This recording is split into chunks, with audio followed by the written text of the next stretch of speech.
Now the next method of sampling is quota sampling.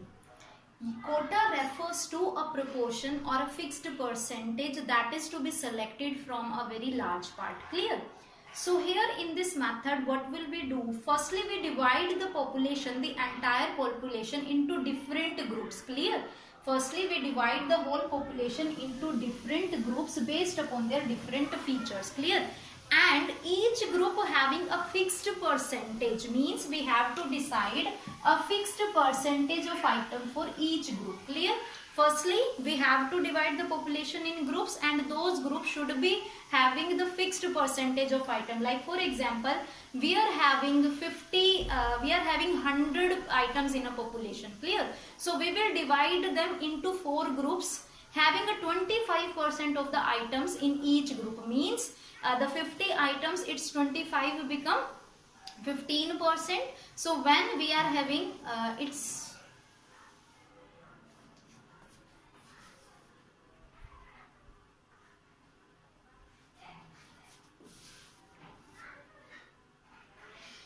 next method is quota sampling method. Quota refers to a fixed proportion or a fixed number of units which we have to be selected as a sample. Clear?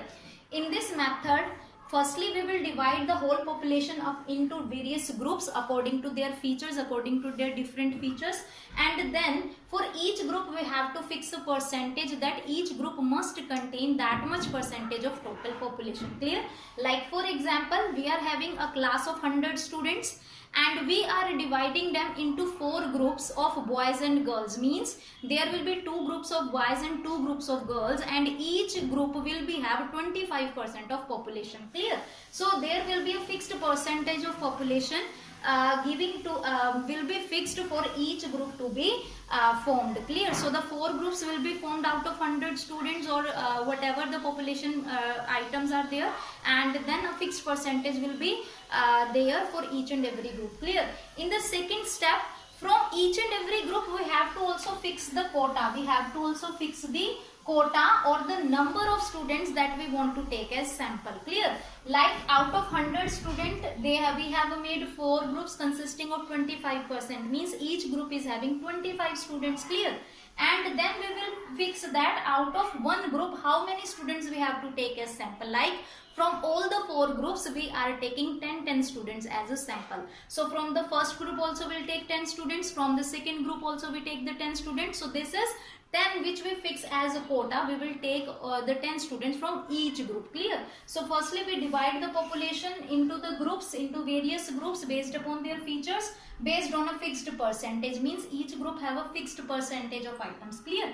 And secondly, from each group we will select the fixed number of samples. Means we will fix the quota for sample items to be selected from each group. Clear?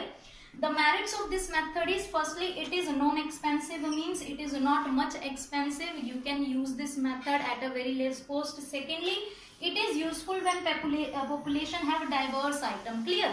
You have to make the groups, and groups can be made according to different features. Clear? So if the items of different features are present, only then you can use this method. Clear?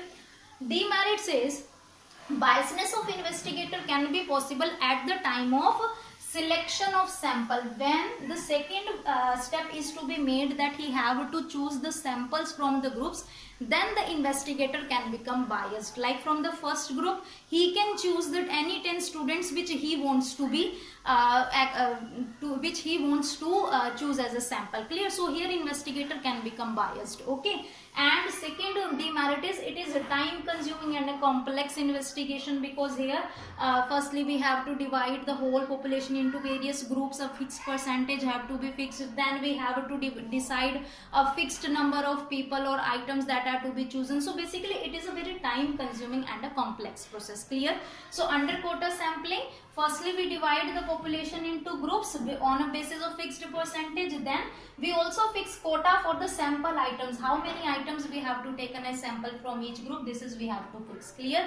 And these are the merits, that it is not expensive and useful only in case where diverse items are available. And demerits, biasness can be possible at the time of selection of sample. And second, it is time consuming and very complex in